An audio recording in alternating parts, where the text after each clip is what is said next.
What's up guys, I'm Josh Elliott, and today I will be reviewing The Miseducation of Cameron Post. So The Miseducation of Cameron Post tells the story of lesbian teenager Cameron Post, played by Chloe Grace Moretz, who after she is discovered making out with a girl, she is sent to a gay conversion camp, and this is all set in the 90s. And Cameron doesn't really know what she wants for herself. She's not quite sure if this thing about her is a bad thing, if she really does want to change, but she knows that the conversion camp is definitely not doing good things. It's all about her story there. It's pretty fascinating, I think. I think The Miseducation of Cameron Post has a really solid concept that just has a lot of flaws in its execution. As far as I know, I can't think of another mainstream movie that's been about a gay conversion camp, except for Boy Erased, which is coming out in November. I also like that it was a lesbian girl instead of a gay guy. Most gay movies are about gay guys, but equal representation between the community, like that. And I think the reason this concept works so well is because you don't need to use super unique filmmaking techniques to make this story fascinating.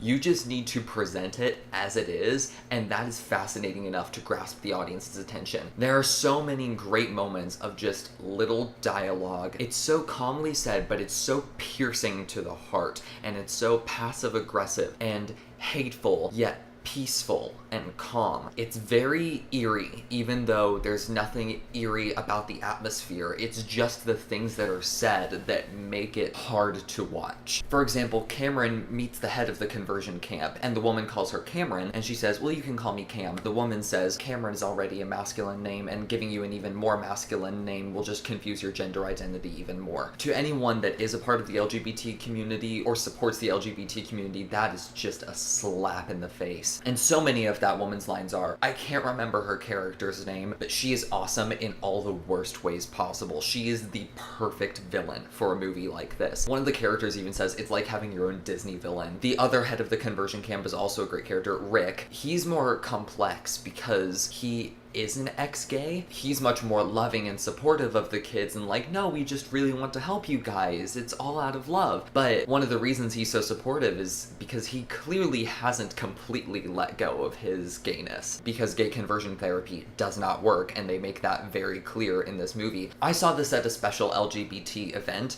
and there was a speaker afterwards, Sarah Cunningham. Look her up, she's really cool. And she and this other woman who had been to a gay conversion camp talked about conversion therapy.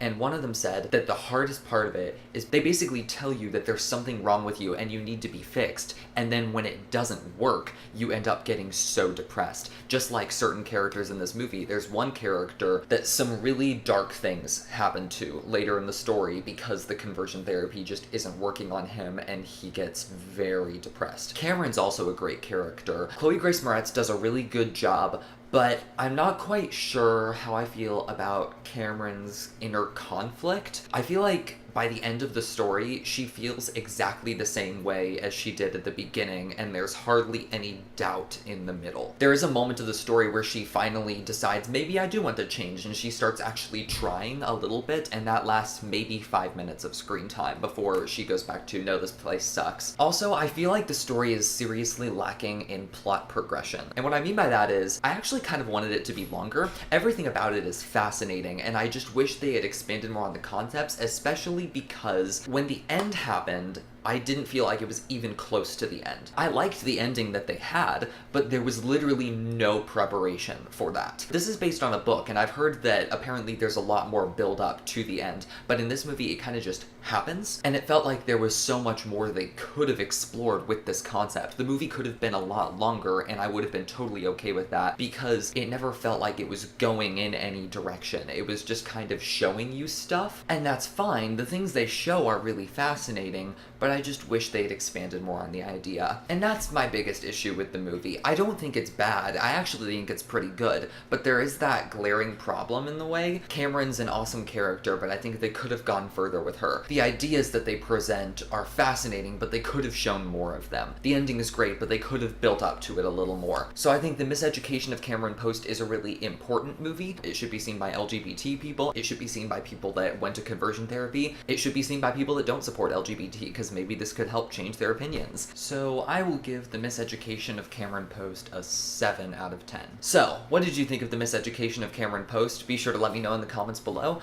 Click here to subscribe, click here to watch our last video. Also follow our Instagram, link is in the description. Also my Letterboxd account is in the description. Peace out, see you guys.